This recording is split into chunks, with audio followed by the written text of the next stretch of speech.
আসসালামু আলাইকুম। প্রবাসী কষ্ট মায়ে বলতো না, জন্মদাতা মা বলতো না। সরকার কেন বলছে? সরকার বলতে আছে টাকা দাও, রেমিটেন্স দাও, দেশ উন্নত করো।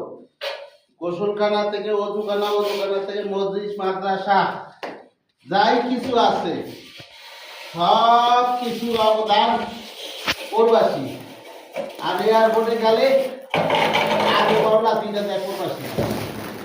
তোমাদের কি মনে পড়ে যে প্রবাসী লাকেশ চুরি হয়, প্রবাসী মাল চুরি হয়, প্রবাসীরা আর টাকা দেবে না, আর সরকারকেও টাকা দেবে না?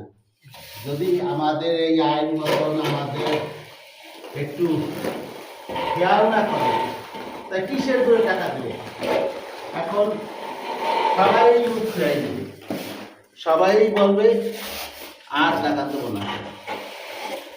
আইন ব্যবস্থা ভালো করো, প্রবাসীর পাশে দেখো, প্রবাসী একটু হেল্প করো, দেবে টাকা, দেবে, রেমিটেন্স পাঠাবে, ওয়াদা দিচ্ছি পাঠাবে, কিন্তু কাজ করতে হবে। যেমন কাজ যদি ভালো হয় তা প্রবাসীরা রেমিটেন্স দেবে, টাকা দেবে, সব কিছু দেবে।